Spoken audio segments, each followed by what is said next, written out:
Okay, hello and welcome to episode 5 of Web Sputters podcast.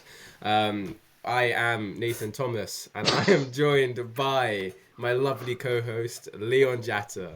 And also, we have a guest today. We have Hudafe Abuka.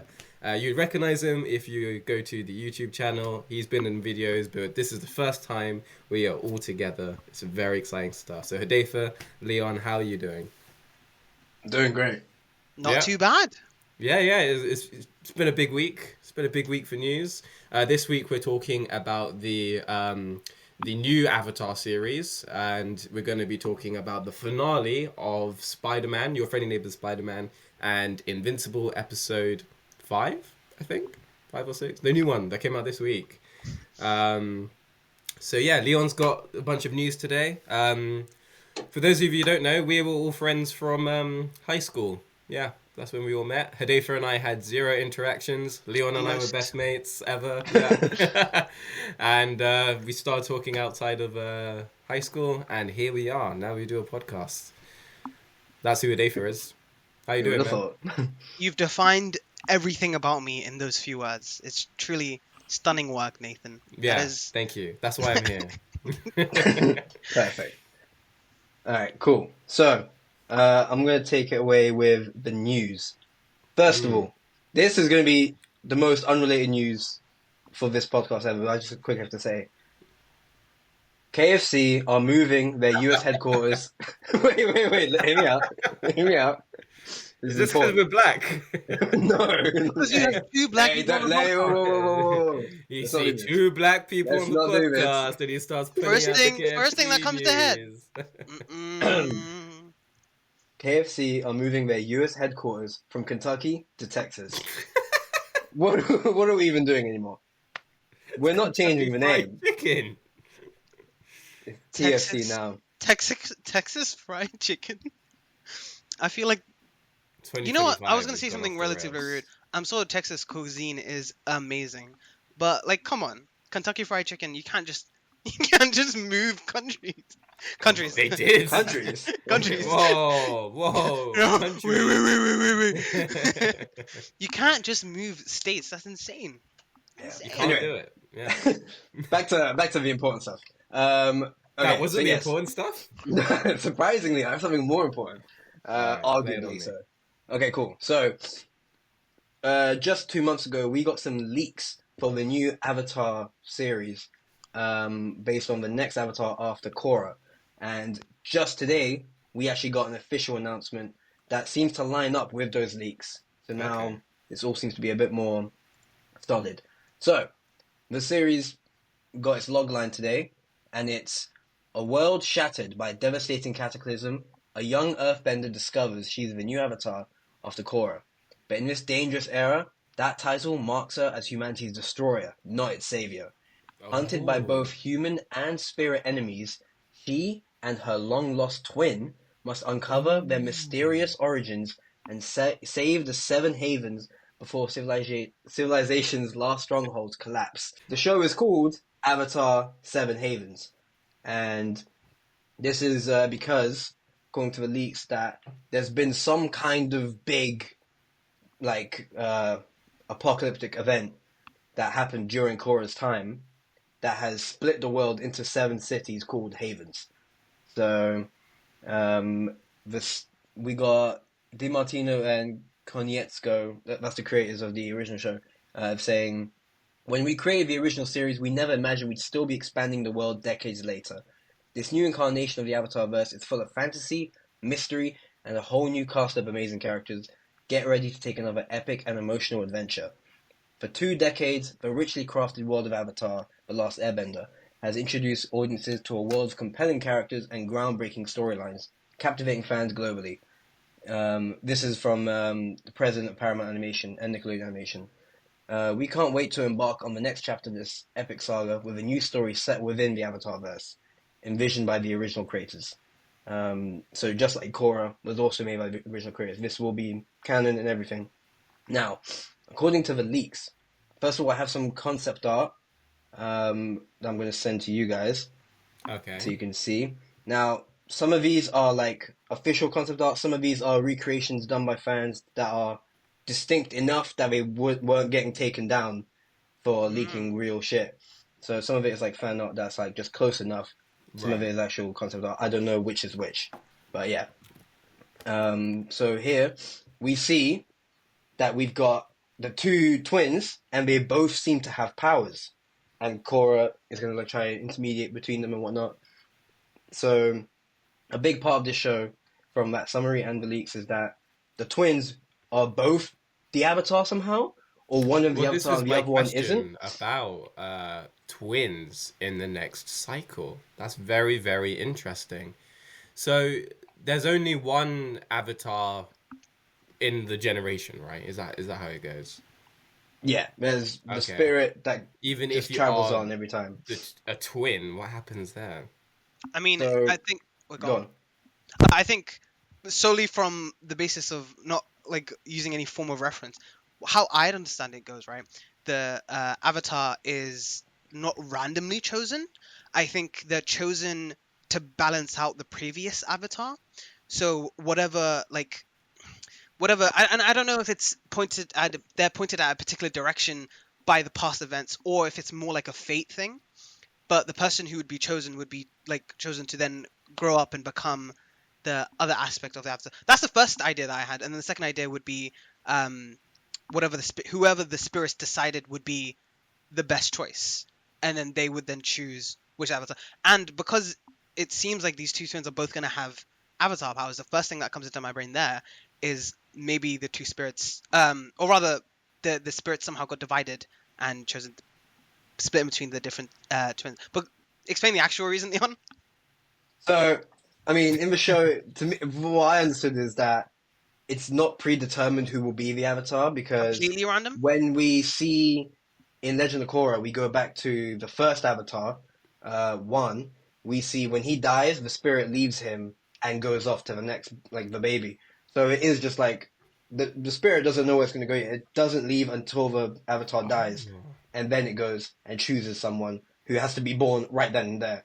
It's maybe they're wandering around until the next baby is born. Child is but born. and they probably got babies being born all the time. Yes, similar to us. Is this Avatar? Look on the concept art. Is she missing a leg or something? Right. Yes, she does have a walking, like a fake leg, like a metal leg or whatever. I don't know how to describe it. But yeah, she is disabled, which is similar to Toph. With Earth? What is it with Earthbenders being disabled? Like, what's up with that? So yeah, it's gonna be really cool to see how her bending is forged and like surrounding her disability here, like Toph's was. Yeah. Exactly. Yeah. But yeah, we also have. I guess she's not using her feet to see. I mean, that could be an entire aspect for that particular character, in the sense of they didn't want to repeat a Toph, a genius Earthbender, because the most Avatars are geniuses with their element. It's like if they had the same abilities as Toph, it would feel like they're not really reimagining anything. Exactly. Yeah. And plus, that could actually be a hindrance to her. Maybe her being able to see through the ground is weaker compared to other Earthbenders because she only has one leg to work with, or whatever. Maybe also she learns metal bending and her new leg is metal. Maybe that could be interesting. But yeah, we also have. So apparently, so this next Avatar's name is apparently Pavi, and her twin sister is Nisha. They are both 9-year-olds. So that could mean this show is more aimed at a younger audience, because this is even younger than Aang was, and much younger than Korra. And obviously Korra's show was more adult themed because it had grown up with the audience. But now, because it's been so long, you either get an adult avatar for the main characters to latch onto, or you start with a new audience, fresh, young again, which seems to be what they're doing instead. Okay. So it might not be as serious as Korra. I do kind of wish it kept growing up with us. Like, I don't mind if the Avatar's young, but I feel like the story should still be maturer because we are getting older. But at the same time, you want new generations to join in on the new thing. You can't just want to go back to a show from 2008. I'll touch up on this in a bit. Finish your quote and then. Yeah. So, Pavi and Nisha, They both have like a cat monkey animal guide thing. Yeah, I see this in the concept art. He looks friendly. Yeah, and There's no sky apparently, bison. yeah, can't get anything as close to a sky bison. I wonder actually if they're extinct now after this cataclysm. Oh Because shit! Again. yeah, that would suck. But yeah, It's a rough life to be a sky bison. Pavi will live on the streets, while Nisha will live a privileged life because she is seen as more powerful of the two by the White Lotus. So the White Lotus seems to have guessed wrong on who the Avatar is. Yeah. And it's going to split them up and only train the one they care about and ditch the other one, who is actually the Avatar the entire time. Again, the Luke and Leia treatment. Yeah. That's a very actually a good example. That's extremely similar plot to one of the Kyoshi books. Her story of how she became the Avatar and what were going around during that period of time. But I'll get more into that later. Okay, cool. So let me see what. We learned that the show takes place in a new region called Elora City, as the original four nations no longer exist. Many of the cities that have been covered in Spirit Vines since Korra Season 3. The new city will be one of 7 new locations / havens. So Elora City is just one of 7, and that might be all that we explore.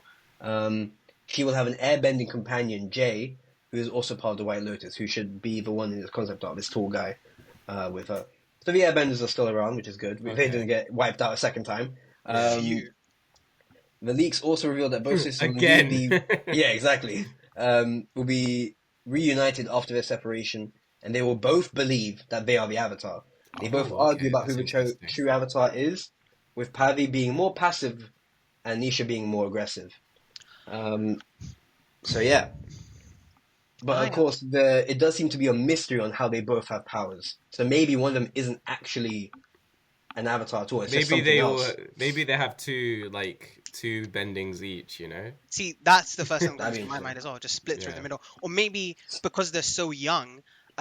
We could look at Korra, for example. Korra couldn't airbend. She didn't have the right masters for it, and she wasn't prone to being able to do it. Maybe both of them are geniuses with 2 elements.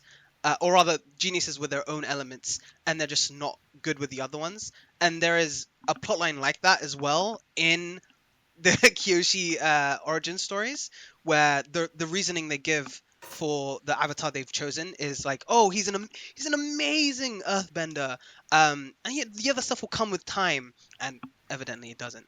So maybe something like that as well, where we don't know which one's the real Avatar because neither of them have shown the full Avatar. They can both only do one element, and then we find and like who's gonna get the second element first is like a race, and then we finally see who it is, and I'd enjoy that. Could be interesting.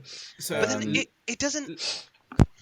Leon, Dave, what's your relationship with the series, with Avatar: The Last Airbender? I'll let Dave go first.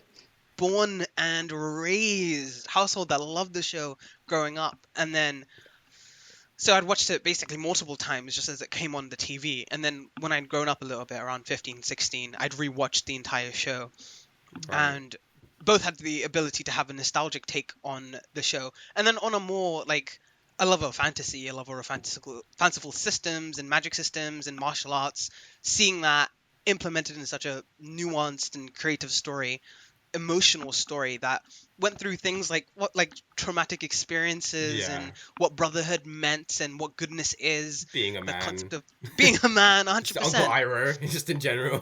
Family bonds, living up to expectations, so many deep and important bases and thought, and like seeing that both as a kid and watching it and being like, oh cool, sky bisons, and then growing up a little bit more and then watching it again. Stop and being quoting me, Hudafe. And then seeing that all and then being like, wow, this is an amazing piece of fiction. And then just being obsessed from that point on with everything Avatar based. And how do you find The Legend of Korra as a sequel successor to the show? Enjoyed The Legend of Korra. I will forever be on the basis that Avatar: Last Airbender is better. And I know some will disagree. I know some people had, to me, completely unreasonable, not even hate, but dislike for The Legends of Korra, which will never make sense to me. Amazing show. they fumbled in some areas. And the last season for me is a bit weaker, but definitely, yeah. I feel like that's the opinion with lots of people. Not just the last season, but more like the first half of the show in general versus the second half of the show, season-wise. But you could argue that the reason why that is because when the creators were making the Legends of Korra, they were told, make a season. And they were like, all right, well, one-off season, guys, do. And then it did amazingly, and they're like, well, we need another. And they're like, oh, shiz, we need another season. Which obviously is not going to make as good as a show, or as easily consumed a show as Avatar, which was, born as this thing that had multiple parts. Yeah. Loved Legends of Korra, though. It was great. I don't think I gave it as much time as I've given Avatar: The Last Airbender. I've probably watched Avatar: The Last Airbender 3 or 4 times. Whoa, so you do watch shows. Hey! Oh, and okay. that was another time when I was a boy. And I've watched The Legends of Korra twice, which, I mean, is a decent amount of times. Yeah. But definitely not to the same extent as I've watched Avatar: The Last Airbender. So for this new show that's coming out, what do you think the general consensus about it will be? How do you think people read it? I think very recently, this may just be me being pessimistic, but very recently we've had a lot of reimaginings. Lots of live actions, like reboots, lots of new takes on old shows, or even sequels to old things. In the last 5 years or so, I feel like half the content we get is just that. Which I can't nice every once in a while. They hit different. They're great, but a lot of the times they kind of fall flat. I could use the live action Avatar, which I haven't watched, but I've heard from multiple people who love Avatar, that if they don't dislike it, they definitely think it falls flat, especially in comparison to the original Avatar. So maybe I just have a negative view on new takes on old things right now. But I think the people's opinions can range from where I kind of am, with a kind of like hopeful optimism because the creators are going to be present with the creative journey, and I feel like that's going to be huge, right? It's going to make sure the core of the story at least holds some of what the original Avatar, what Legends of Korra has too. And then also the fact that new takes but actual divergence, like a sequel, like a progression, is almost always better than reenactments or reimaginings of the exact same thing. So I think I have a relatively decent view on what's it going to look like, but I definitely imagine that the wider audience might be like, it might not hit as hard. They might be. One thing that I think might hurt the show is, if I remember correctly, Korra was somehow responsible for. She can't talk to other avatars from the past, right? She severed the link between the avatars. Yeah. Yeah. So there's no way that Aang or anyone from the past will be spoken to in this new show. And I think that something that the Legend of Korra had on its side was the inclusion of like Old Man Zuko, Old Man Katara, and Aang even fucking showed up. But Definitely. Without those seeds in it, maybe that might hurt the show a little bit. That's only what's jumping out at me immediately. But what do you think, Leon? I think so. They put out this like just a few years ago. I think they put out this kind of like an encyclopedia thingamajig. I don't really remember how to describe it, but it was written from the point of view of, I think, Asami. But I forgot which character. It might have been Asami, but it's written from the POV of post Legend of Korra. So it's after the show, and it's the only thing we've gone other than the comics that has gone beyond the show. And in this book, at one point it talks about how Korra lost the connection to the other avatars, and then it says, and she's like trying to get them back, or whatever. But that's based huge. On these leaks for this one, it seems like she failed, and she never got them back. She failed. So it does seem like the two avatars now, if they can both talk to Korra is the only person they can talk to. They're two people, and they have to take advice from the same person, and that's it. They're gonna be like, what do I do? And then Korra's gonna be like, beat them. Yeah. But also, like, Korra probably died full of regret, like, thinking, like, I fucked up everything, and now here you two are, and this might be my fault. Maybe me severing the connection now has led to somehow you two both getting power. God knows. and it's just gonna. I feel like we'll get a good character arc for Korra despite her now being dead, Dead as hell. which would be really cool. So Also, what's your stand on the series then, Leon? Oh, like Avatar, The Last Airbender is peak fiction. Like I've watched this show like 4 times. Well, I watched it once as a kid, like as many as I could grab on Nickelodeon whenever I was free. But then I rewatched the whole thing in like I think 2019. Then I was so into it. I watched all of Korra. I showed my cousins all of Avatar and Korra, and then I watched it with you. I got you into watching it, so I watched it another time like that. That's Nathan, by the way. Yeah.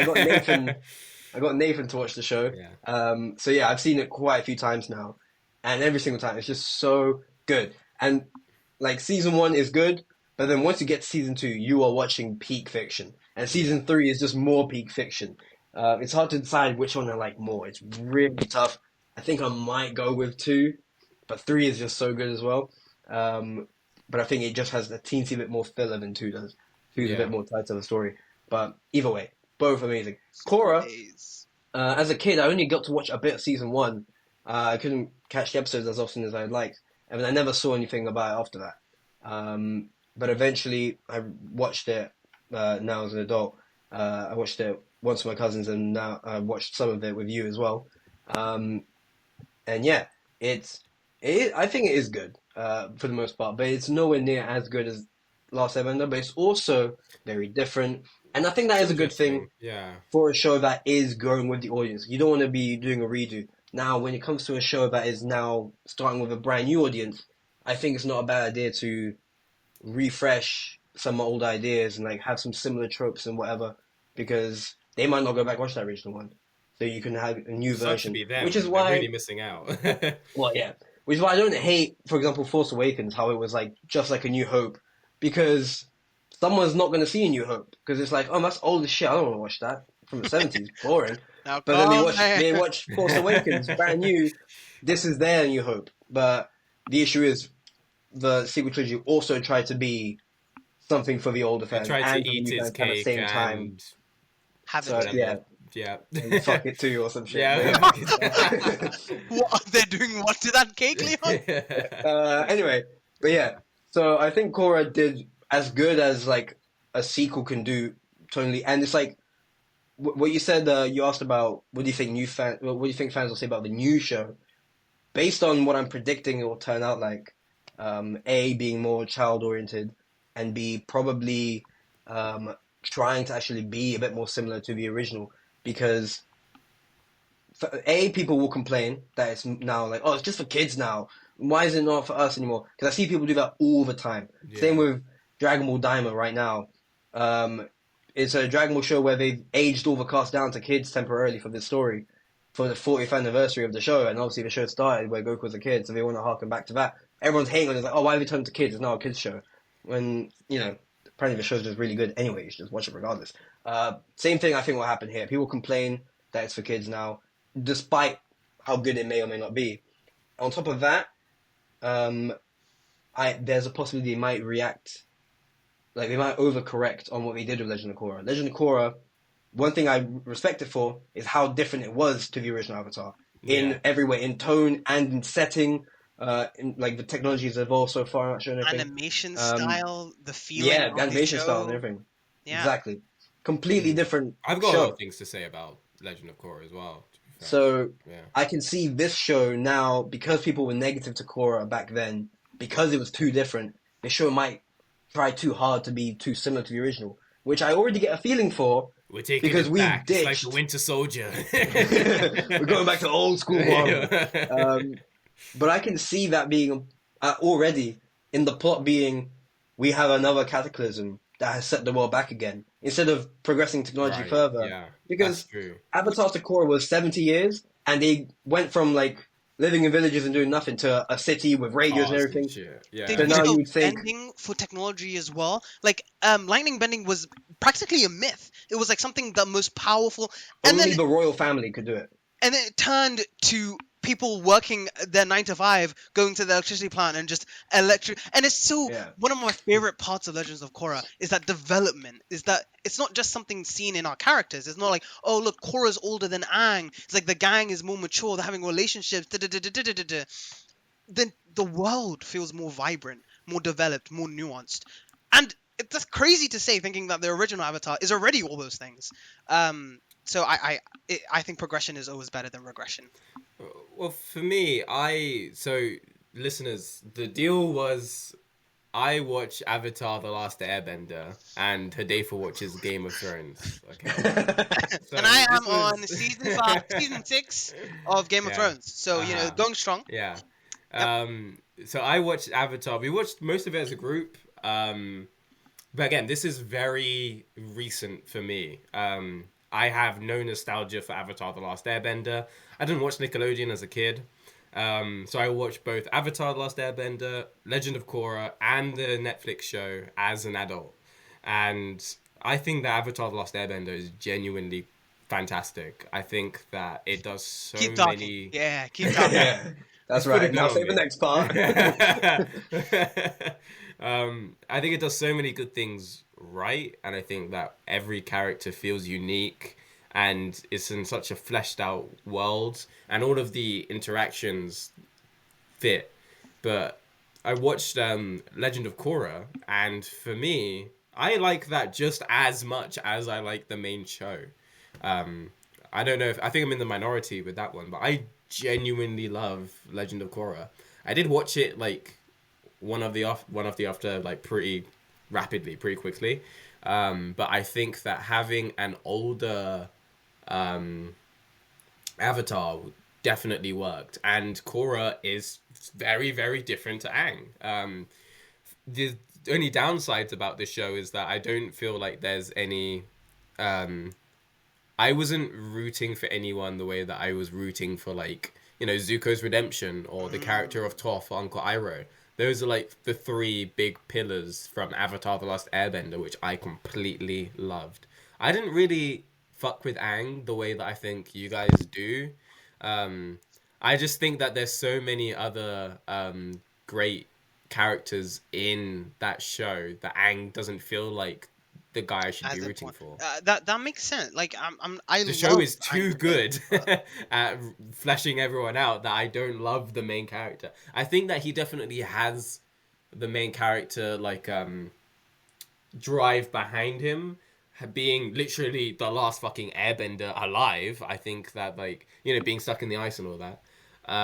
But in terms of Legend of Korra, I liked Korra more as a protagonist. She felt like the main character to me, and she had that really interesting like PTSD situation going on. And I think that her relationships within the group, with it being older, you could explore different avenues. So I like the universe a lot. And in terms of a new show, I am interested in where they can go. I do think that in terms of 2025 now, I think that the world is starting to understand how good animation can be, because we've had shows like Arcane, or we've had movies like Into the Spider-Verse. Those are basic bitch options, but like I think that Cyberpunk the understanding that animation is not for children. So I have faith that maybe this show is not what it seems to be. Maybe they're going to go in a completely different direction. See, I was kind of also thinking about that as well, right? Because as Leon pointed out, the main character is going to be a 9-year-old. So obviously the logical thought is like, all right, you're going to have a more, teen, young adult directed show like Avatar: The Last Airbender, the first one. And like, I definitely see that happening. But also, I don't not see it going in kind of the opposite direction, where like the children are young and youthful and innocent, sure, but the world is in such a state, and like the people surrounding them, there's politics going on, the wrong avatar's been chosen, the spirits are maybe split. It's like the tone will still be directed towards an older teen or a young adult type direction. And I would love to see that, because like you were saying with the Legends of Korra, one of my favorite aspects is that, like, sure, with the Avatar, she throws hands, bro. I mean, she throws hands for everyone. Crazy battles. But then it's like in the original Avatar, of course, you have really mature, important things that are talked about and thought about and developed. but they're tweens. You know, there's a beach No, episode. you see, I would argue that the character relations are better in Avatar: The Last Airbender than Legend of Korra. The connections and the them emotional... being, Yeah. just the way it's written better. It's Yeah. I mean, we have more time with the characters. Definitely. I think. And I think there was more time put together with how they'd connect and grow together as well. Yeah. But 100% I agree. But then it's like a case that you can't really... Like, when they're all adults, it's a lot easier to approach some topics that are going to be relevant for adults. But also some and not crazy teens. shit goes down 100%. in Avatar: The Last Airbender. You know, Yeah. like, I know it's a kids show, but Trauma, like, damn, near there is death. trauma and abuse. Yeah. Fucking Zuko, yeah. Azula. Azula's Yeah, storyline Azula, is... oh my god. Don't get me started. She goes insane by the end. Yeah. So it's not like it's not a kiddies show. And I would never say necessarily, that. You know. But then, I mean, like, tonally, those are exceptions. You have huge parts of the Aang show that have grabs the Fire Lord by the fucking goatee, bro. Like, it's crazy. that was traumatizing to me. Like, I was sitting there like, what? But in the Legends of Korra, you definitely have them being older and it being a lot more of a tone. Whereas, like, it's the seriousness. It's like one of my favorite thing about Avatar: The Last Airbender is that it's so innocent. There is such, like, fun, enjoyment. Even when they're stealing scrolls, they're still spending time to have fun. Even when they're dying of thirst in the desert, you know, they're still like it's still tripping bulls or exactly or on cactus juice. But then you turn to Legends of Korra and you do have that, but it's definitely a minority in comparison. I would say it has its pros and cons, but a show that is more directed towards older people, it's easier to have an adult tone. And I feel like those adult tones make it even easier to talk about those adult things, like post-traumatic stress disorder, the understanding that you are one piece of a whole, and like lineage and understanding your past is important to deal with your present. And if this show could take the best parts of both Avatar: Last Airbender and Legends of Korra, I mean, like, good luck, but I would love to see that. Yeah, big boots to fill. Huge. I mean, I think a good example of that would be like the animated Clone Wars TV show. Like, some fucked up shit happens in that show, and I think that a child or an adult can get enjoyment from that. And I think once you meet that happy medium, then it's gonna be a peak fucking show. You know? 100%. So I do have a lot of faith, and I think that a lot of care and thought seems to have been going into this anyway. Same time, what came after Clone Wars? Star Wars Rebels, which was a more child-oriented version of that show. That is true. And wasn't as well received. This is what I'm worried will happen with the new one. Even if it's not quality Rebels, I feel like a lot of people will just be put off by... Like, we'll have, like, scenes of the kids joking around or whatever, and, like, in the light scenes, like, not the action parts, and then these like, adult men this shit's for online are babies, man. This shit's for people still sucking on their thumbs. But it's like, come on, just enjoy the show. But I can't lie, I prefer a spiritually, like, honest take on an Avatar show than trying to pander towards the unsatisfiable audience. Because no matter how they make the show, people are still gonna find some form of complaint. Yeah. I forgot one little thing to say. Apparently, according to the leak part, airbenders use hoverboards now. So maybe technology has not been set back like I thought. Then again, hoverboards. When you say hoverboards and airbenders, it's probably not tech based. It's probably they make the air. It's in like the a wooden hoverboard. carved board that they just airbending on. But yeah, it's no more flying around on the That's a shame. what's it called? I don't. The gliders, that's it. Like, I don't care about that. That's fine. I mean, I guess maybe this is my nostalgia. Aang used it 70 fucking years ago. Sure. But also, the avatars are about tradition. The airbenders are about tradition anyway. Well, maybe now they're not. Maybe they're right. No, yeah, it's interesting. I want to see. Maybe they don't give a fuck anymore, man. I mean, they're fated to destroy the world. I'm sorry, we haven't actually talked about what we know about the plot, which is absolutely fucking insane. But yeah, maybe the avatars changed. No. The avatars now, like, the destroyer, not the savior. What the hell is that all about? I have. Okay. What did Korra do that led to this? How badly? Okay, no offense to Korra. How badly do you need to f up to become the one thing that's meant to save the world, only to then leave your lineage to destroy the world. It's like, yo. Yeah, and that's not just something we're pulling out from like my ass, but in the video that the voice actors of Zuko and Korra gave us this synopsis and everything and talked about it. She responded, like, she reacted with, "Wow, what did the Avatar do to do that?" And she made a face because obviously it's her character, and he's like, "Yeah, I want to know, would I?"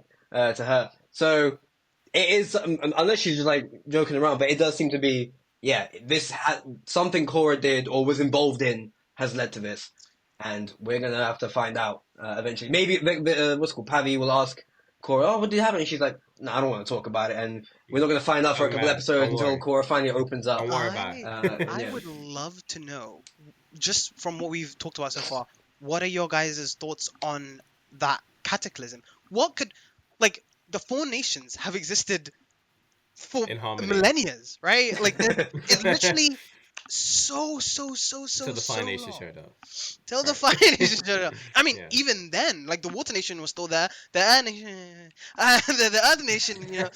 And it's like this place has existed for centuries. I said millennia. Centuries is the more correct term.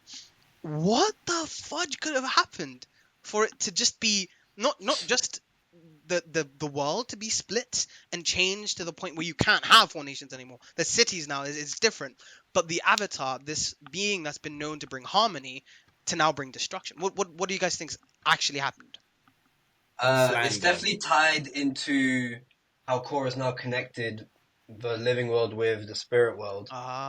Some kind of spirit threat came in and fucked things up, I think. I don't know. It's going to be interesting to see. Directly responsible for that. That was something I was a bit iffy on in the show when I was watching it as well. So yeah, maybe something like that. Yeah, because there was a debate in the show if that was the right thing to do or not. Yeah. It's going to be very interesting to see. Because now, Republic City, I'm assuming that's just gone. Because that was like the city that combined all the nations together. Everyone could live there together. Maybe it's like full of vines. Like it's like Vine City now. Because that's where the spirit world portal is open. Tortilla. Roadworks ahead. I hope it does. I hope it does. All right, man. Okay, so that's you're on timeout. And then it did say that other cities of these like 7 havens are also covered in vines. So this is to me that's what it is. It's the spirit world has just overtaken. The balance is out of order completely. The balance, because I mean, did Aang kind of ignore the spirit world? It wasn't Aang. It was what's his? What was the waterbender. What? I know this. His name was. You read the books where his name's in there somewhere. Yeah, they talk about him all the time. Tuna Lock? Is it Tuna Lock? That's like the villain in Korra. Okay. I'm not Google searching it, guys. Previous water avatar before what's the name? Like before Korra and before Aang. Before. I just got here. But yeah, the water guy. Wait, no. I think Harushi. I think Haru, maybe? It's fine. We'll fix this in post. We'll pretend like we knew it the entire time. Yeah. If I find it quickly so I can pretend like I knew it. I'm doing my best, guys. Jarvis, pull up that avatar's name. Take your time, it's fine. You're taking ages, bro. Guys, I'm going as fast as I can. Just Google Kurok. Kurok. Oh. Okay, wait. 3, 2, 1. Avatar Kurok. Kurok, that's his name. Yeah. Okay, so okay, we're gonna keep all that in. Yeah, okay. So Kurok was the one who messed up with the spiritual world, and then that led to... he focused too much on the living world, yeah. Yep. And then in turn, the next one after him was the airbending one. And she focused too much on the spirit world. Pause. So, Avatar Yang Chen appeared for... She was the one that dealt with the... Oh, interesting. This is saying she dealt with the political structure of the world.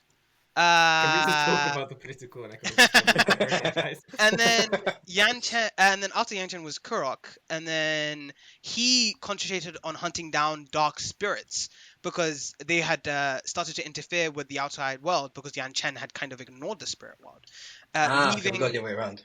Kiyoshi, who's a lot more complex, so there's a lot more things written about her. Read the book. But yeah. Okay, there you go. So concentrating on the spirit world a bit too much, Kurok left a political world filled with criminals who'd become... I've read this. I don't know why I'm acting like I need to read this off. Leaving a world filled with criminals who'd become world leaders and kind of just a messed up political order. And the Earth Kingdom was also kind of very corrupt and very, very...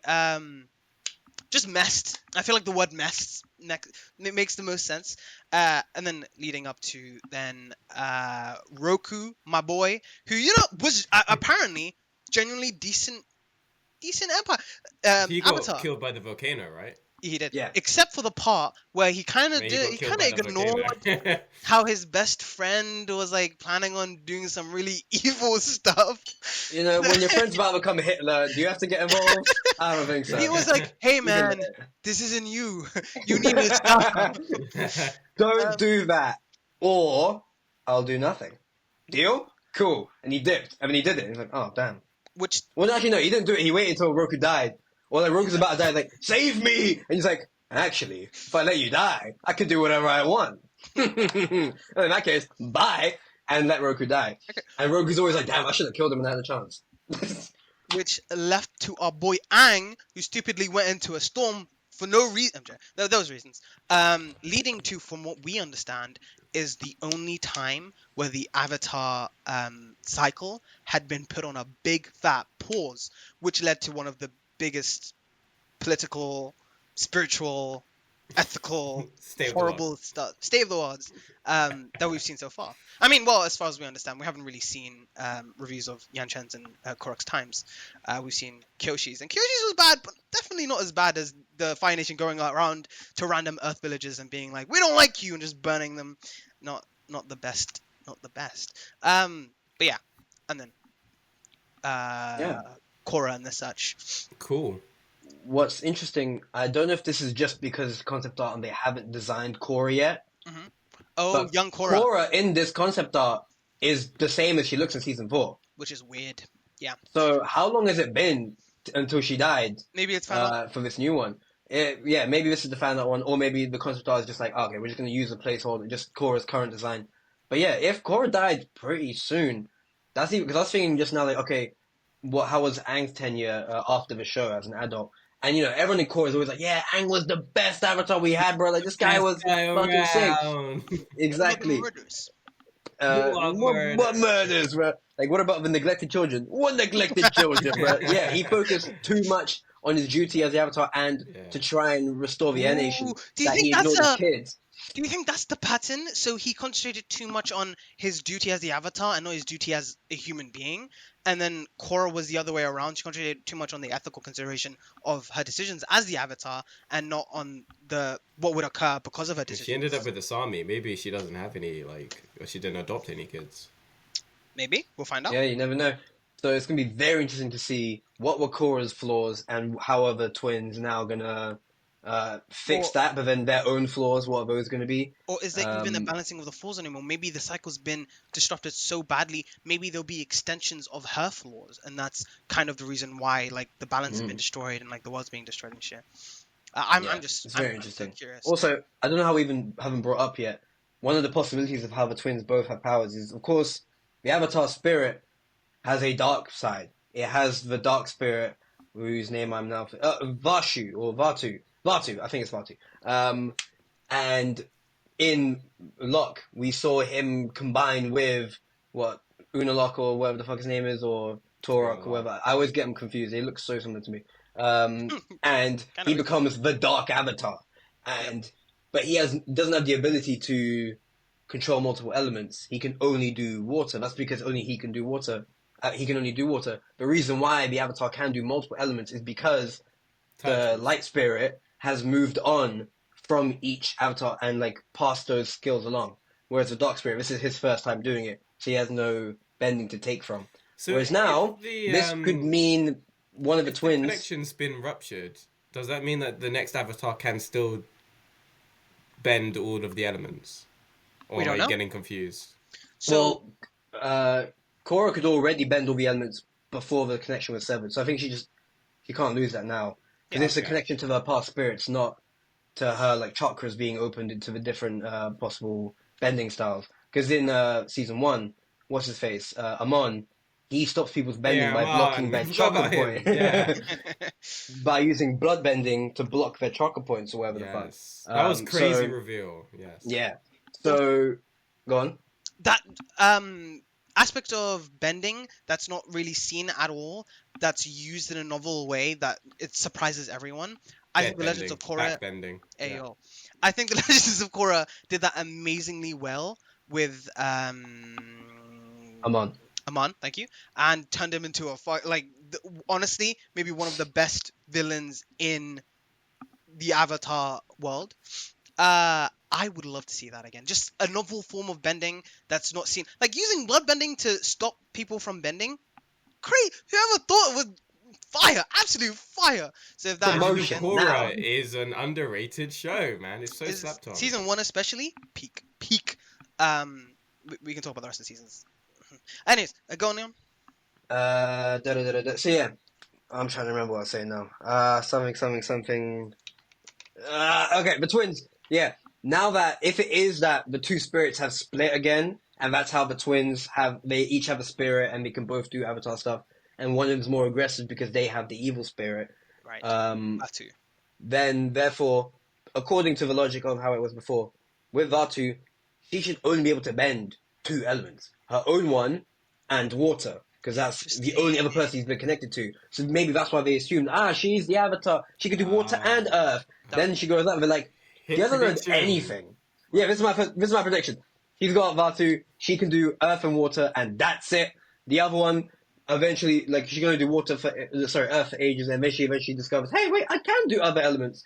And then, like, I'm the Avatar. No, I'm the Avatar. And then, eventually, bang, bang, so they we think, figure out. This is obviously the Avatar, because she can do water and earth bending. And then they're like, whoa, where's your fire and earth? Shit, man. Okay, so that does very kind of... interesting. If that's not how it goes, I'm going to be really surprised about how... Because... Either they add new mechanics, which, always iffy, adding to already existing canon, or they pull something just out of the ass and just like, because they were twins, they split the power of the spirits by... And it's just like, it seems too messy. I can't think of a world where it's not messy. That makes sense. Like, I think I'd be okay with that. It could be maybe in one Korra's adventures, she accidentally unleashed Vaatu again and like split the two. And that led to the imbalance because now they're out of balance again. And so basically the same thing season 2 did, but this time Korra loses. And then that's why and dies. Whatever happens. Who knows? Also, it could be the only other thing I can think of other than introducing a new power, like bi-bending or whatever, so like people can only do 2. She's not technically the Avatar, but she is better than the regular person.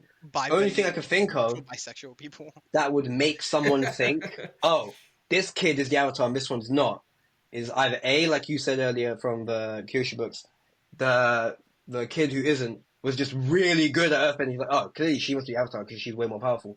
Or she has the spiritual connection that must only be possible if you're the Avatar. We know airbenders are super spiritual in this show, and they can do things that other elements can't do, even though they aren't the Avatar, who can also... has to be spiritual because it's part of being an airbender, is part of that, and being spiritual is part of it as well. There's a connection there. There's some crossover between being an Avatar and being an airbender that maybe this kid who can only do earth, but she had spiritual tendencies that make no sense for an earthbender. They just seem, that must be her airbender side. She must be the Avatar. And this one can't do shit. She can barely lift a pebble. She's nothing. Why they separated them and she lives on the streets, I don't know. What the fuck was the White Lotus thinking? She's Kick 9. Her out. Get her ass on the street. But, I don't know.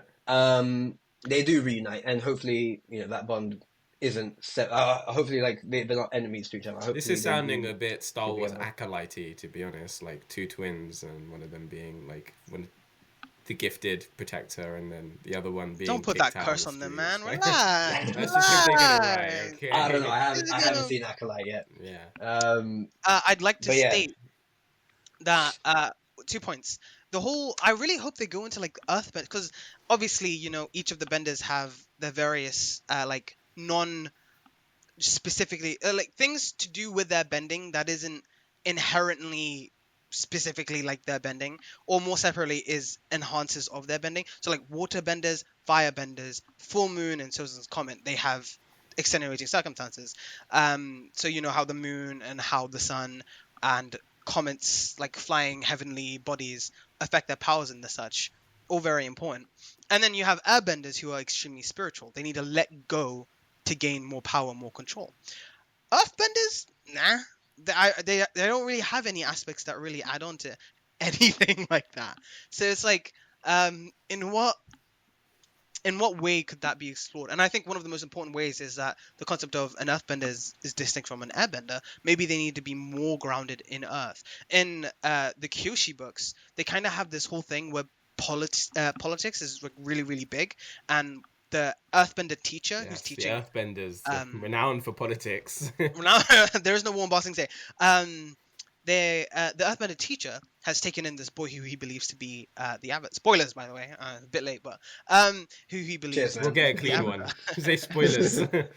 And he kind of starts to realize, this kid doesn't.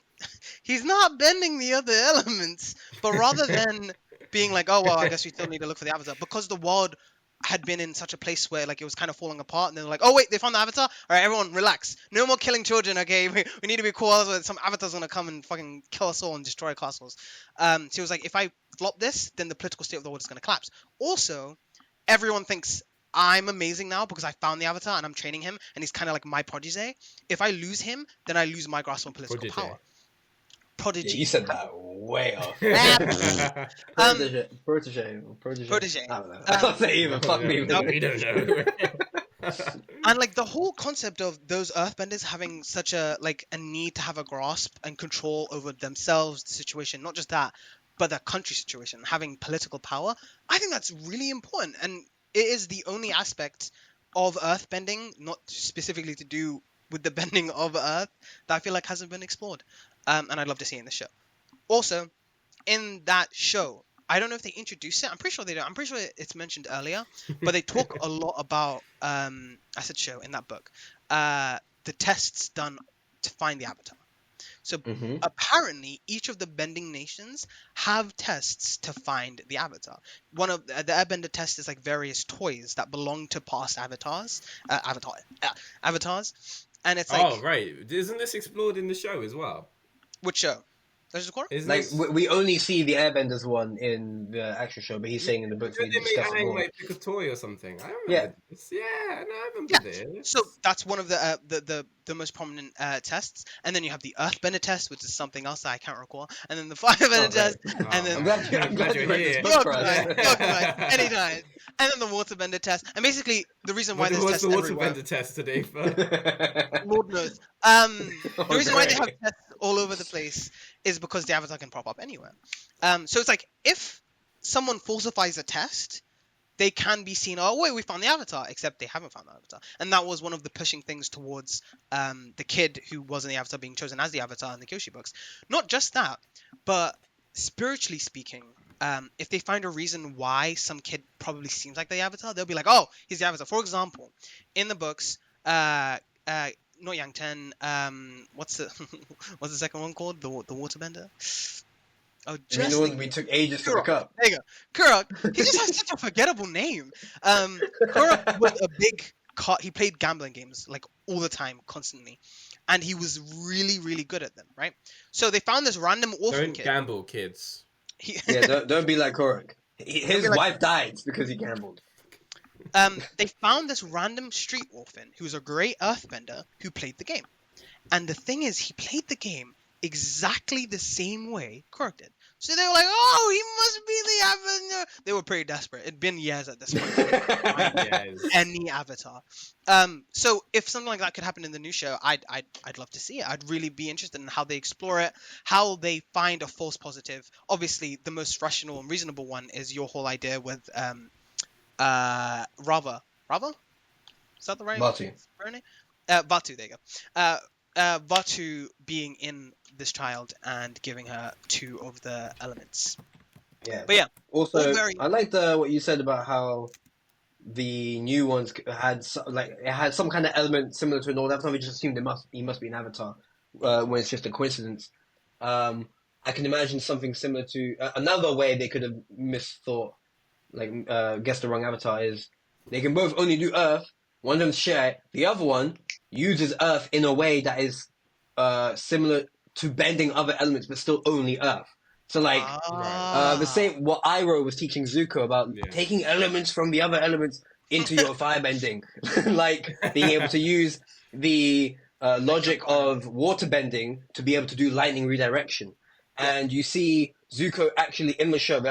You can see sometimes in his fights where he fights like another bender for his powers. He takes strong stances like an earthbender and makes up firewalls and shit. He uses very fluid fire like water or whatever, and so on and so on. You could get the same thing. This kid just starts doing earthbending moves that look like, yo, she's made an earth ball, she's rolling on it, just like the air ball thing that Aang invented. Direct or quote. She's using, exactly. She's doing some other kind of she discovered sand bending or lava bending so quickly because it's similar to water bending. The fluids. She must be with Earth. Actually, I wouldn't hate that idea because there's Earth in your body in a way that I'm sure they could make that make sense. I mean, we have what's his name? Iron in your blood. We have the possibility of bone bending. Bone bending could be a thing if you think about it technically. So. And I'm pretty sure, why was you read the book, so you should know this. I'm testing you now. Why could Kyoshi live for 200 years? I swear she used bending in a way to prolong her life. Probably earthbending, I think. And you're googling it. Okay, great. But yeah, there's something there that you could use earthbending to do with prolonging of life, not just waterbending and just firebending, which also had some kind of chi healing thing in the Korra show, if I remember correctly, or chi reading. Oh, so, yeah, no, I remember now. It was her teacher, Li Gi, which allowed he taught her how to control her body's cells and essentially prevent aging. Essentially, she learned a form of immortality through mental focus and spiritual practice. That's what happened. Even though you Googled it, it sounds like you're making it up. Like you're trying to remember and you guessed wrong. Perfect. I mean, I didn't Google it. I was trying to remember. Anyway, so yeah, we could see something like that, and they're like, "Oh, she must be the Avatar. These are her other elements seeping into the only one she knows so far. She'll know the others soon. Trust me on that, guys. I'm putting all my money on it." And then she's 9 years old. He's like, "All right, wait. We still have time. Don't take my money here, please." And then we find out he's wrong. So yeah, maybe this other kid has no extra powers, and this is all like a misdirect. We get to the show and tell her, "Oh no, she's just an earthbender, and there's no big thing." But I do think she will have something unique that doesn't make sense because it is going to be a mystery according to the logline. Okay. Yeah. I think one of the most enjoyable is a strong word, but one of the most tension bringing and enjoyable in the sense of I liked seeing it and seeing it progress and expand. The basis that she felt guilty, Kyoshi felt guilty because she was friends with the boy who was seen to be the Avatar. He was this boy genius who put all this burden on his... Whilst Kyoshi was kind of just living there rent-free because she was kind of like a random orphan. So she realized she was the Avatar, and then she was like, no, I'm not meant to be the Avatar. He's meant to be the Avatar. And it brought such juicy conflict, and I would love to see that, especially between two twins. All right, guys. Well, we're coming up to an hour on, I'm so sorry. Avatar talk. So, do you guys have any other points? I could talk for hours, but let's stick to the... We'll leave it for now. Yeah, I think we've talked enough Avatar now. Yeah. But, we're looking is there nothing that we missed? I don't think so. I'll quickly look over my notes again. Yeah, okay. according to the leak, they were separated because her having similar abilities to the Avatar despite not actually being one. So, okay, it's a bit more definitive. She had some kind of vaguely similar powers to the Avatar.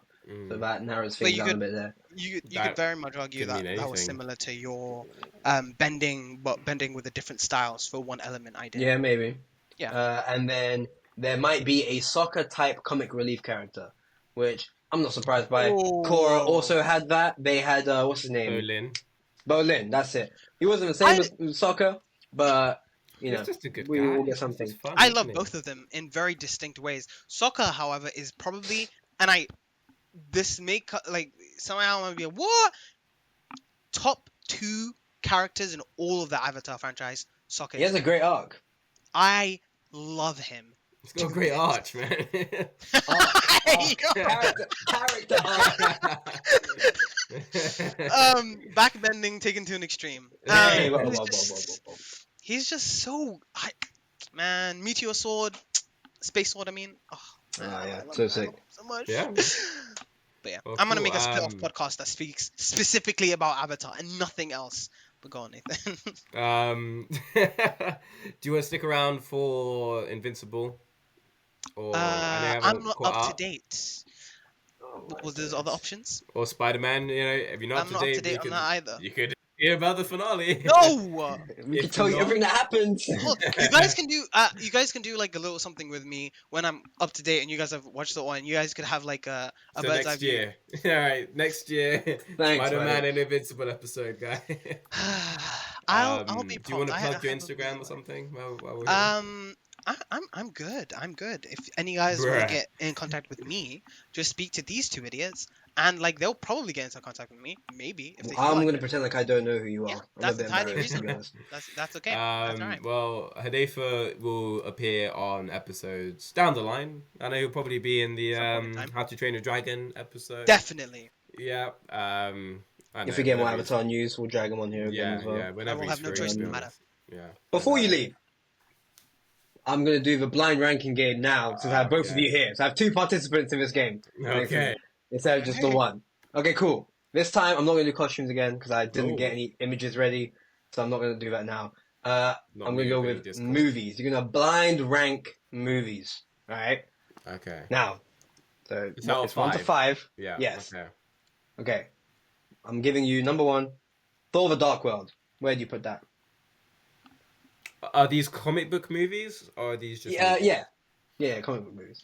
Now, I'd just like to say... Do we have to agree, or are we having separate lists? No, you have your own rankings. Okay. And we're going to see what your end results are, and then see what you wish they would have been. Out of 5?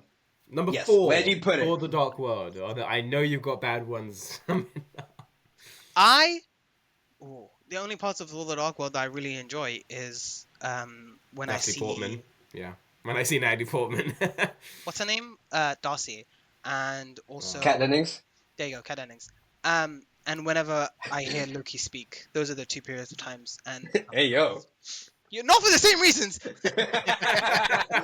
Sure, buddy. When I see Kat Dennings' face and tits, and when I hear Loki's voice at the same time, I can't contain it. I can't hold myself. Anyway, sitting at number 1.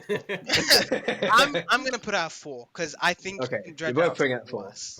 Okay, cool. Captain America: Civil War. 2. Okay. Cool. I want to be different. I'm putting it at 5. Not the best Captain America movie, but there's lots of good things about it. Zemo 1. Civil War. I'm going to put it at number 2 as well. Okay, cool. If you don't next up choose is 1, no, you need to let me have the next guess actually. So, Venom: Let There Be Carnage, directed by Andy Serkis. 5. But could he think of something worse? That's the question. Imagine, right? He knows your specifically feelings about Venom, Nathan. He says Venom, and he instantly knows he can put a 5, only to then drop something worse. Are you doing this randomized, by the way, or did you decide? No, I've got a list. But did you think about the list before you started? You were like, pick a number, man. Come on. Okay. All right. I will also put at number 5. Oh my god. Big surprise. Yeah, what's next, Leon? I'm sure these last two are gonna make it super distinct and not the same in any way or form. And let me guess first, Nathan. Okay. Okay. Oh my days. Okay. Next up, I have Iron Man. The first one. Number 1. I will put that at number 3. Okay. And What? pray to the gods. Lastly, You're just trying to be different. Iron Man 1 is a banging movie. It's an amazing movie. he said his answer. Your last pick, which will be your number 3 and your number 1, Hudafe, is Suicide Squad, the first one. Suicide Squad. Why would you do this to me? Shit. The right answer is you guessed it, Nathan. You guessed it perfectly. Iron Man, Civil War. Oh wait, no. Suicide Squad would maybe go under Dark World. Not definitely fucking go. It would go at the bottom, but you put Venom Let There Be Carnage at the bottom. I'm okay, because like Suicide Squad is bad enough for me to enjoy it.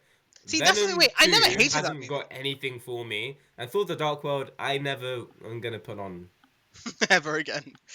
But I've seen the extended cut of Suicide Squad as well. You know what? There's so much bad stuff about it. I have a fun time watching it.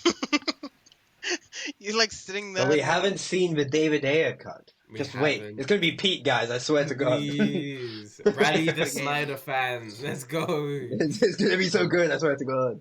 I don't like this game. Either it makes me want to think really hard about things that I should really think about quickly, and gives me way too much decision paralysis. Wow. Paralysis. Anyway, so we're going to move on to... paralysis. To Spider-Man first? Yeah. But, so yeah, Hudafe, thank you for joining us on Thank you for having me and my... 5. Thank you for having me and my inability to shut the fuck up for longer than 5 seconds. But yeah, whenever we need to push it to over an hour. So I'm not gonna lie. Even if you had watched Invincible Spider-Man, I wouldn't. I think you stayed here too long. I think it's time to go. Yeah. Okay. I think. Well, there goes the bell, guys. Bye bye. I need to go back in my cage. See you guys. Bye. I'll feed you in 3 hours. No idea. Bye. Go on. We have fun. Right. Well, that was a Hudafe. Yeah. Spider-Man. Now, let's talk about Spider-Man. Spoilers for the finale of Spider-Man. Okay, I have my notes for this. Do you have any notes? I don't have anything. I watched it yesterday and then I went to bed. So let's go. Okay, cool. Usually I watch these episodes twice over, but don't have time. Fair enough. Yeah. Episode 9. We get to explore Otto and Norman's rivalry a bit more. So Norman shows up and just straight throws bars at he just roasts the fuck out of Otto. The fuck out of him. He throws some shots back too, to be fair. Yeah, he just comes in like, he just hung up. Look at it. Look who left my company because he thought he'd be the best. How's that going for you? Oh, not well. Prison. Imagine having freedom. You thought I was going to have to beg for a job at Otto Octavius Industries. I forgot my resume. Actually. But I brought this. Yo, that was a cool line. I love that. I love that line. You're in jail. I am about my resume. Oh man, did you see he was holding a little tissue to pick up the phone to speak because he didn't want to touch something so filthy. He's like, nah, this place is beneath me. Yeah. Oh man. So that was good. Otto also he was not wearing like a police. He was wearing jail like a jail, yeah. Like I think they couldn't be asked to make a model for it, so they just thought, fuck it. They let him wear his superhero attire, his supervillain attire, because why not? Probably has the arms on him, bro. Yeah, exactly. And then we get to see Nico and Pearl actually becoming friends. So Nico is actually branching out. She's not just thinking, Peter, where's my attention from Peter? She's actually learned, especially now that she knows why people's ignoring her, but she's now realized I can't be so dependent on one person. She is now allowing herself to be friends with Harry and friends with Pearl, and that's good. And I like that for her because it's a positive development. Yeah, Scorpion, like I said, he does get his helmet / mask or whatever. It is a helmet. I thought it would be a mask, and it does look reminiscent of his classic comic look. Of course, it doesn't have like the eye shape, is right? it doesn't have what in the comics, the same thing Green Goblin has, which is the mask somehow perfectly fits around your face and like acts, like wraps around your lips and your nostrils, and it's like a second skin. How's that happen? God knows. Instead, they've made it like an armored helmet, and then they have like a mouth hole. They Green Goblin him. They Sam Raimi Green Goblin him and just gave him a motorcycle. But while still keeping him very Scorpion looking. And I like that. Yeah. Peter's suit looks great because it's just a classic suit. It's a classic it has a different logo. It's a nice, easy way to reinvent it by just putting the back logo on the front. And it has some lines on the blue, but like so minimal. And like I on don't the leg mind. But you know what? It's fine. Yeah. It's barely. He's got blue soles on his feet. Like I like that a lot instead of red soles. Yeah, I don't know. I like it a lot. It adds some more color to him, and when he swings around, it makes it look more dynamic. Like you can see the blue on his feet and everything. I like it a lot. We get to see when Peter joins this fight with Scorpion. He's got PTSD from his being, and you can't blame the guy. He's 15. He just got his ass handed to him. He almost died. So of course he's going to be scared. And I love that this entire show, Peter's been a shit talker as Spider-Man. So in this fight, when he doesn't say a word, you notice, as does Scorpion. Like, oh, no jokes this time, little Spider. And it's great. I like it a lot. I like that whole aura farming scene. He stopped holding it back, bro. Later on, yeah. So Lonnie was in the back of the truck, and there was like gas. I thought he was gonna get tombstoned. Like, I thought he was gonna turn white or something. Yeah, but he didn't. Not yet. Anyway. Find that. Well, yeah. Well, as soon as that gas canister dropped, I'm like, fuck, he's cooked. Yeah. And like it looks. I wrote down Lonnie's transforming in my notes. Yeah. But then it didn't happen. So I just wrote, okay, change is delayed. It's all good now. It's only positive. He's strong and everything. Bad comes later. And even by skipping ahead to episode 10, we only see his hands have a little bit of white on them. You see, he's not full white yet. I wasn't sure if that was because he was crushing the brick. But no, yeah. I think it's purposely meant to be vague. So for someone who doesn't know that happens to him, they'll just think, he's got dust in his hands. Yeah. But then for the fans who do know, they're like, shit. Yeah. It's starting. And I like that it starts at the hand. It does remind me of how vitiligo usually starts. Yeah. Which is what I remember when we were talking on the first two episodes, that maybe they've replaced with albinism with vitiligo. We called it. And that does seem to be what's happening. Subscribe, please. Geniuses! Only get that here. Then we get Peter stops holding back, and he throws hands. And then Lonnie has to stop him. Yeah. Okay, so that was like a callback to No Way Home as well. Yes. When he's got the glider over him, he's got Scorpion's tail, he's ready to kill this guy. And then Lonnie has to step in, which is very interesting. I like that Peter tried to talk Lonnie down at first as well. He didn't just fight him for being in the gang. You shouldn't be here. What's up, man? The whole thing was quite interesting. I'm not sure if I like, but the whole Scorpion / 1/10 fight just stopped. Everyone, and then later on, they're just all sat on the curb. It's like, I guess they were tired. Because everyone went home. I just lost the aggression at that point, kind of killed the mood over there, fucking murderers. But I love that shot where Peter's holding the tail. Of, Captain Falcon and Winter Soldier, where John Walker, Captain America, was about to murder him. Because I just watched that, that's fresh in my brain. It's Lonnie says that you are someone which people look up to. And if you see Spider-Man fucking murdering a guy on the internet, even if it's a guy who deserves it. Yeah, you can't root for him. Yeah. Because he's a role model, especially for kids. But that shot of him holding the tail over his head, and he's drooping down behind him, it looks like it's his own tail. Yeah. And the image is you're becoming the thing you're trying to kill. You are becoming the Scorpion. And I love that. They didn't say it, they just showed it, and you could tell. And then Norman even praises Peter for not doing it, despite Norman being the one that gave him the advice, don't hold back. But he realized, you know what, Peter, you're right. You choose to be merciful, and that's a good trait about you. And I appreciate that. That Norman see that. He didn't just go you should have killed him. Strength. You mean showing strength is being merciful? Yep.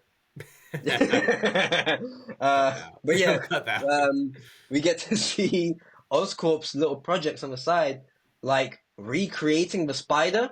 Now, when I wrote this in my notes at the time, I did not know where this was going. Yeah. I just wrote down they're recreating the spider. We're gonna get maybe Silk or Miles Morales exactly or Spider-Gwen. Yeah, in my mind, I was like, okay, if this is like Miles Morales, and in the Spider-Man PS4 game, Miles gets bit at Oscorp or in Norman Osborn's facilities. So yeah, I thought going down that route. Also, remind me to come back to that point. I need to bring this up later. In fact, I'll leave my phone open on it so I won't forget. Okay, cool. And then we also got Nico knows she has powers, apparently. Yes, because Peter's like, no more secrets, and then she's like, yeah, she holds her amulet, and we saw it save her life. I got kind of mad at her at that point, because she's giving Peter all this shit about not telling her secrets and how he's Spider-Man, and now look. But true, but that was her point, was that he was out there risking his life. And clearly, because she gives him this whole speech about, like, I saw you, what you're doing, and you're a true hero, you know? This is what I think, the reason why she acted badly is because it felt like it made her feel bad that she wasn't doing anything with her powers. She has all this power and has taken no responsibility. She just lives her life, does nothing with it. Seeing Peter go out there and risk his life all the time, at first made her feel like, what does that say about me? And now she sees it as a good thing, like, look, he's out there, he's braver than me, he's a better man than me. He's also a man and I'm not than me. But, you know, he's out there doing shit. Now maybe Nico might be inspired to start using her powers. And she's thinking about it. She's looking at it like, yeah, no more secrets. She wants to tell Peter about it, but she's scared. She tells him now. He's like, well, you got to do something with his powers. And she's going to feel the pressure and she's not ready yet. So, yeah, I feel like that's a very interesting point. And that's probably her arc in season 2. Yeah. So that's my prediction there. That's the reason why she hasn't used her powers and why all those things. That's my prediction. Episode 10.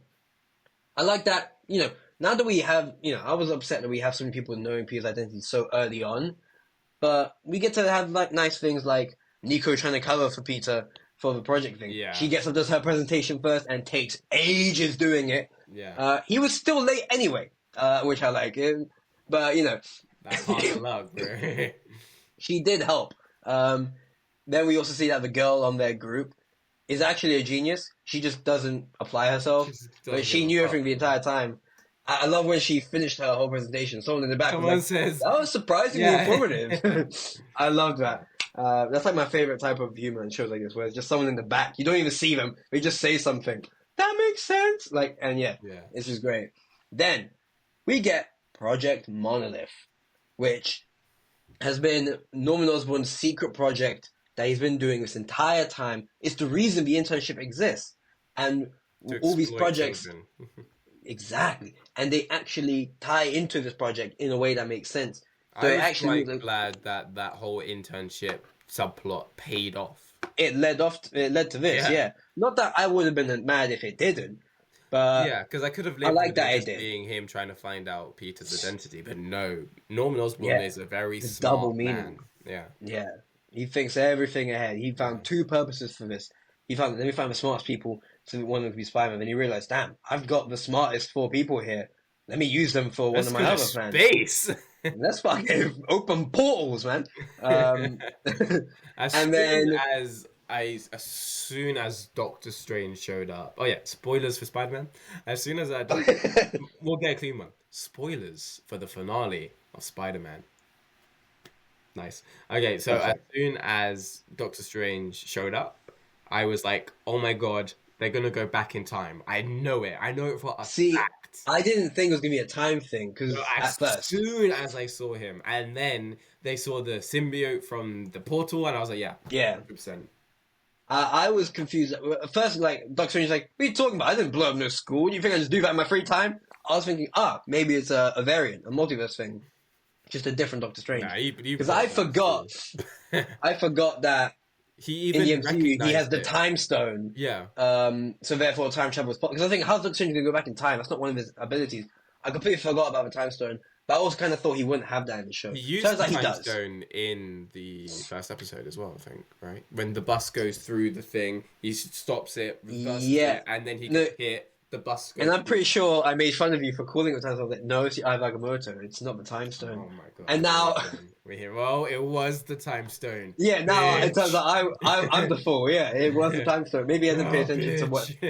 Watch how I go back, and it's like so obviously like we hear a clock It's ticking green. backwards as he uses it, and the bus like flies backwards from its throw. Yeah, that's probably It did. It did. Yeah, so I'm just an idiot. You're just chatting bad shit, bro. You know, I'm glad we don't have a lot of viewers yet because someone would have corrected me by now.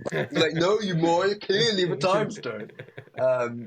So yeah, but yeah, and they use that here and they perfectly do a time loop and everything. Yeah. The spider How that do you Norman feel about makes that? with Peter's blood bites Peter, which leads to the spider that they use with It's Peter's destiny. blood. Yeah, very cool. And obviously that spider did still go in someone's bag, like you pointed out back then. Yeah. So there is a possibility that we can still get silk. Or Exactly. something. And you know Sydney what? Moon. That leads into Oh, here something we go. I have to say. Oh, Season look at 2. his eye.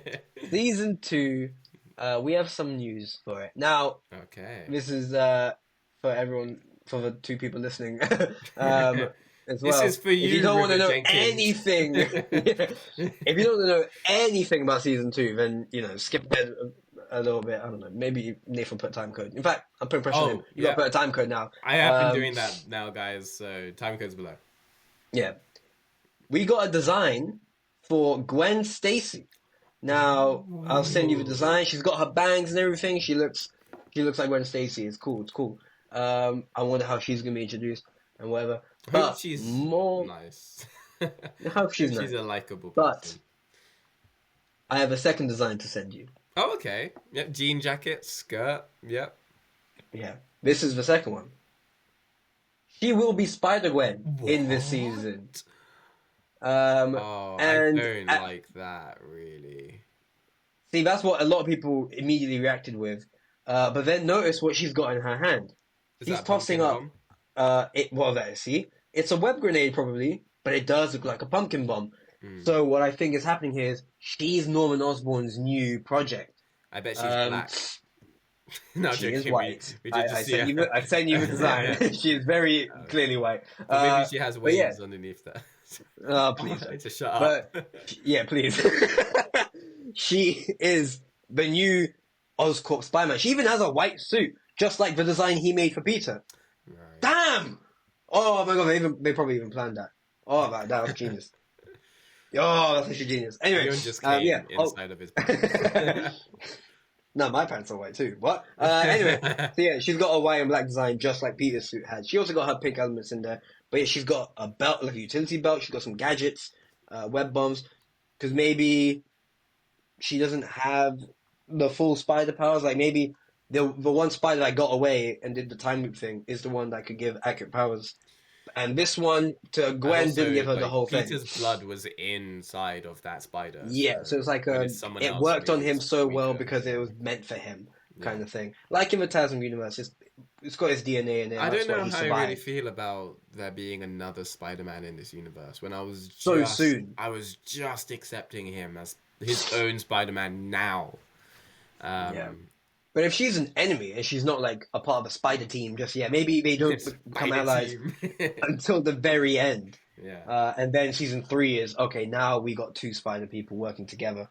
She's going to be like a good guy working for Norman, but eventually Norman's motives change and she's still working for him until Really eventually she realizes... with this fucking Norman turn. Yeah, I can't wait how long it's going to take for him to become Green Goblin. Yeah. But yeah, very interesting stuff that we've got Gwen now. I like that her lenses are like have this slight tint of like blue. Peter's ones have a slight tint of yellow. So there's some contrast there. I also like that they're like yellowy because it reminds me of Spectacular Spider-Man. They also have that bit there. It also just adds a bit more colour to the suit, which is always nice. But yeah, very interesting stuff. Yeah. So yeah, back to the actual episode that we do have out right now. That spider escapes and everything. That could be going into Gwen's bag. In fact, I mean, we have her design here. We have the shoes. What's the We bag could like? go back and see. We can. Because that person, the bag next to it, we saw their shoes. I'm pretty sure. I don't know what they look like. I'm sure New Rockstar's already got a video out there that explains the whole thing, and it's probably video match or whatever. But we'll see. We might go back later and check it. But yeah, very interesting. So yeah, we get the full circle moment of all that. The Watcher we also get also in the background. Yes, we do see the Watcher. I hope he doesn't get involved. I just like the idea that it reminds us. It reminds us that he's there, and he is connected to the larger multiverse of the MCU. That's it. I don't need him doing anything else. I like it. I want him just there in like every project now. Like he's the next Stan Lee cameo. Just every time you see a shot of the sky, look around. You might see the Watcher there. Yeah, and I like that idea. I think that's a really good idea. For me, I got excited at the end where there was the promise for future projects type sequence, but then it went on a little bit too long, and I was like, okay, they need to like. Yeah, it kind of had like a King type ending thing. Yeah, as soon as like there's the shot of like Doc Ock and he's just drawing fucking tentacles and pieces of paper. Like, I'm going to become a Dr. Octopus and get out of here. No, we get it. We get it now, but but also that it seems like he's probably gonna like figure out some kind of neural link to the arms to come and get him, which is exactly what happened in Spectacular Spider-Man. He was in prison, and then the arms came and saved him. Yeah, at least I'm pretty sure I got that right. But yeah, we got the new company that Harry starts, Web. That's pretty cool. That's us, Web Sputters. Yes, hey, we should do something like that. We find out that one of the intern girls, the only one whose name I didn't learn, is the most important one. She's Finesse, Daredevil's sidekick. And the reason he had any information on Oscorp and why he was sneaking in and everything is because he had Finesse in there. She even showed up a few episodes ago. I forgot to bring that up. In Norman Osborn's private quarters, and Peter's like, "What are you doing here?" Yes, and I didn't make note of that either. I thought that was random. I didn't think about that at all, and now it all makes sense. Damn, man, that's really good. But yeah, we see Lonnie's now in charge of the crew because Big Don ran off. Yeah, he fucked off. I like that Dozer saved Lonnie there, so now the crew respects him so much now, and he's earned being their leader. He ditches the jacket in the bin, like he's completely given up. I thought, maybe there's a redemption arc for him, and he's not a bad man either. He gets the email for Webb, and he tells his mom, like, yeah, it's a thing, I'll check it out. He's not checking it out, bro. He's not.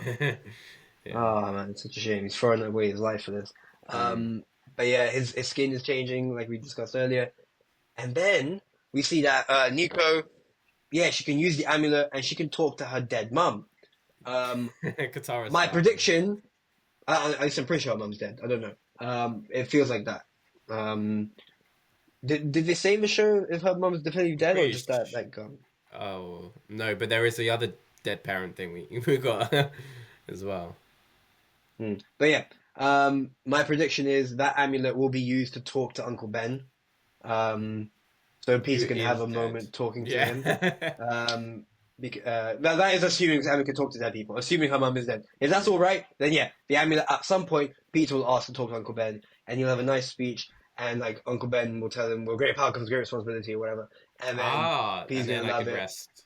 Peter's gonna go crazy for it. Yeah. And then it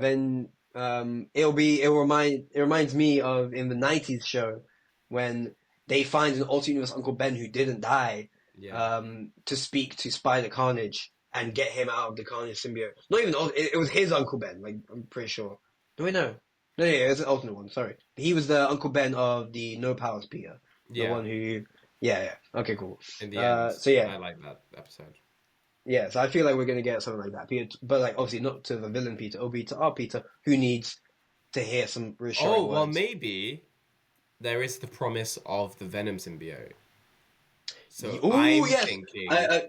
The symbiote is out there. Norman's got it. At some point, it's going to attach onto Peter. Yeah. He'll probably have his dark arc again because they can't not do it anymore. Exactly. They have bonus for fucking Black Super. Yeah, they refuse to go back to the original, which was it does nothing to you mentally. But my prediction now just have to make it that he's going to get the suit, and then Nico's going to be like, "Oh, my friend, you've lost your way." And then boom, Uncle Ben speaks to him.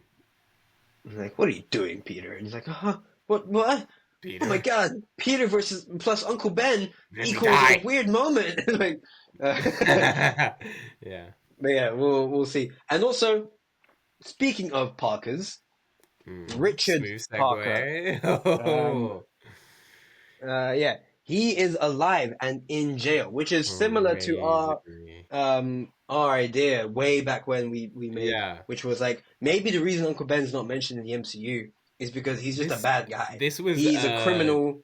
Fucking theory we had in high school. And yeah, Uncle Ben is not around in the MCU, but he's not dead either. He's just a bad bloke. We called it the double prowler theory. Yeah, we imagine that because Kevin Feige's talked about wanting to introduce Miles Morales very openly. Yeah, and Tom Holland said it too. And like this Tom Holland Spider-Man is already very similar to Miles from the Ultimate Comics in a way.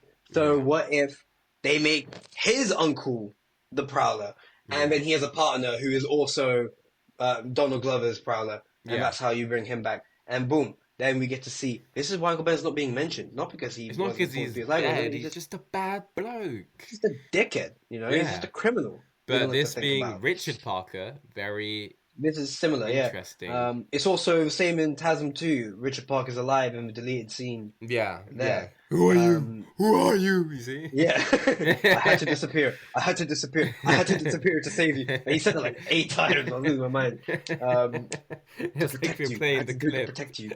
But yeah. So yeah. And he's actually voiced by Josh Keaton. Who played Spider-Man in Spectacular Spider-Man. Yeah. Which I find really cool. And I love that trope where you bring him back an actor who played a character before to play one of the father figures, or in this case the actual father of the new interpretation. So yeah, that's going to be really cool. I wonder what that, and like Aunt May knows this isn't a secret. She knows he's alive, and she has known. And he's there. He's like, "How's my son?" Whatever. You thought it was Uncle Ben for a second. Okay, basically, I was so excited that our theory was correct. I switched tab immediately and started texting Leon. And then he was like, Uncle, that's that's Richard. Went back, realized that there was a picture involved. I missed it. I switched tab already. So yeah, that was my fault. I'm not gonna lie to you. When I saw the picture, I just assumed it was a picture of Ben, May, and Peter. And then it was like, he starts speaking, the camera cuts to him, and I'm thinking, for a split second, I was like, Uncle Ben! And then you said, how's my son? I'm like, no wait, autocorrect.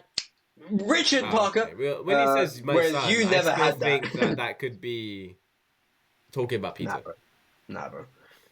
Especially because in the show, like, at one point, Harry goes like, oh yeah, your mum is nice. And he's like, actually, she's my aunt.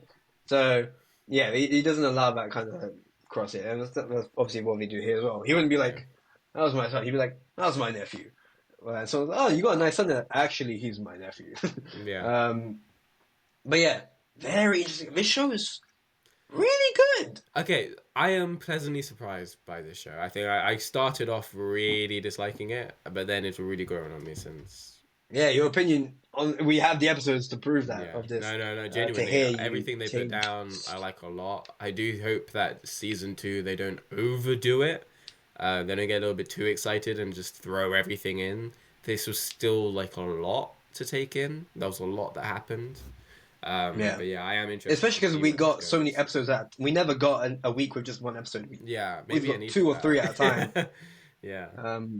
I mean, we had Iron Man and Doctor Strange. That is Ross. The connections to the MCU Scorpion. That are the same. Yeah, exactly. Sokovia and then all these new things. All of it happened. Nico, I like that Otto's reading the Sokovia Accords.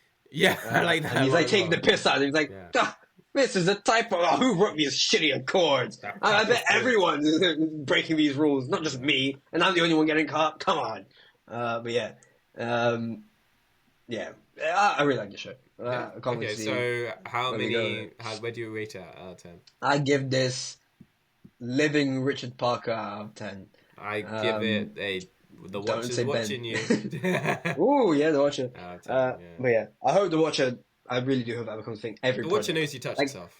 Oh, okay. I hope it's like the camera doesn't. Here, the camera lingered on it, so you could take a second to see it in case you weren't looking. But I hope like the next project, like in Thunderbolts, we're watching them fight the Sentry. He's obviously elevated above them. We'll see Butcher for a second, and then the camera will cut back to them. The eyes for like a, you know? Yeah. No, like he's there, but like the camera is only on that shot for a quick second. Whereas he's in that shot entirely, but the shot is so short that you might miss it if you're not looking at the whole screen all the time. Yeah. So now, from now on, every time we see the sky, I will be pausing and looking all around. But yeah, we get Peter and Doctor Strange team up, and that's pretty cool. That brings back the relationship they had in No Way Home, even though it was a different version. But yeah, it's good just to see that. In fact, that reminds me, in Spider-Verse, Miguel complains that like Peter and Doctor Strange fucked shit up. I mean, maybe they're talking about this. Now I just remember he said he specified in universe 199999. Yeah. So yeah, he actually is in the MCU. I wish he didn't say that now. It would be cool if he just said Strange and Peter. Then you could be like, oh, is it the one who messed with the multiverse, or the ones that did a time loop of the spider?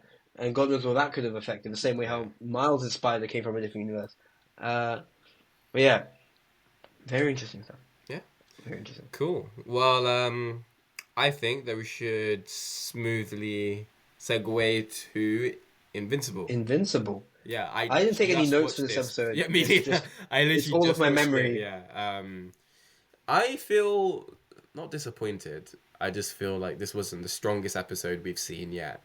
All of the other ones, I've come out of it thinking, oh my god, you know. She went down. It was crazy. But this one kind of just went over things we already knew. Mark and Eve are still getting along. Mark is getting his ass fucking beat again.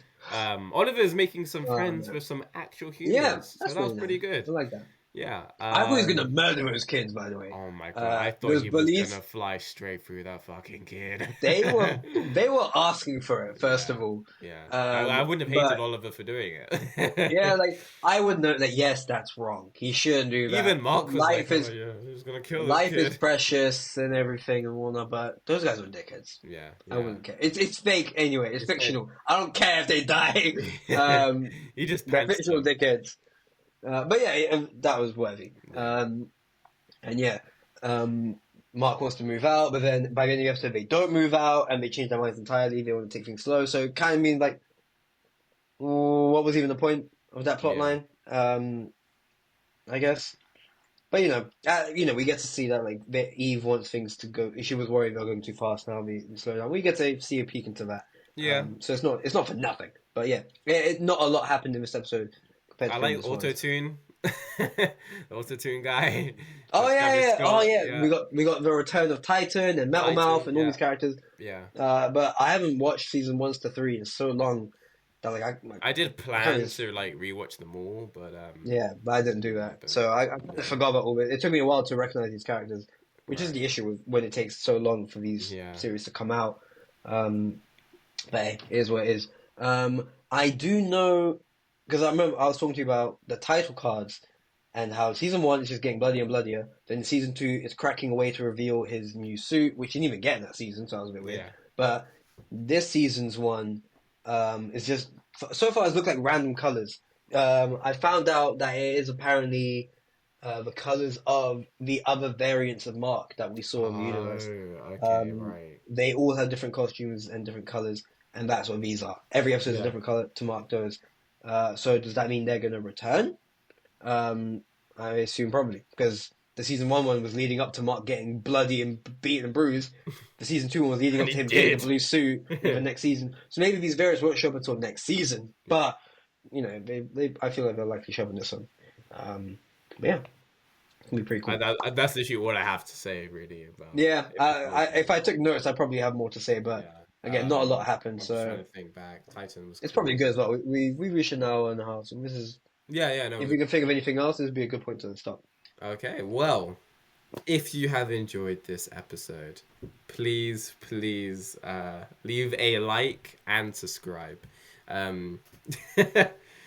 Yep. Outro. We did not write that script. It's only been 3 days. We forgot. Okay, let's just. Also, we promised last time we talked about the state of the MCU and Phase 5 specifically.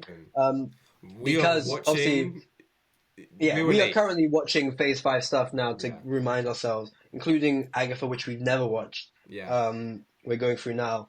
So far, it's alright. We'll see where it goes. But yeah, I've just rewatched the Guardian special and Ant-Man 3. We have got a few more things to go through. Yeah. But the Avatar news that came out today... We promise we'll get it to you. Yeah. Yeah. Time codes below. I mean, it's a bit late now. Maybe I'll just slip this into the time codes below. Nice. Yeah. Well, name the episode there's time codes below, and then they'll know. Yeah. And then we'll be back next week for Marvel. You could follow us on YouTube at WebSputters. You can follow us on Instagram, web_sputters. Leon is peen_isn't on Instagram. Pen_isn't. Yeah, pen_isn't. It's pronounced penism in full, but typed out it's pen_isn't. Yeah. I don't want people typing in PEEN. I think I said E 3 times. Whatever. He does art, so go check that out. Yeah. We've got Daredevil Born Again coming up soon. And small side. Oh, we didn't even talk about that. No. We could do a YouTube video about this after. But I was at the charity shop the other day, and I bought Daredevil 2003 for 10 pence. Bargain. I know. So I'm thinking, you want to watch Daredevil? We could do like a short video about it. Do I want to? No, but I'll watch it. I'll do it. No. Look forward to that. But yeah. But we have to we have to watch Phase 5 first, and then I've got too many things on my homework plate. Yeah. But yeah, we'll see you next week, guys. So bye. Thank you. How do I stop this?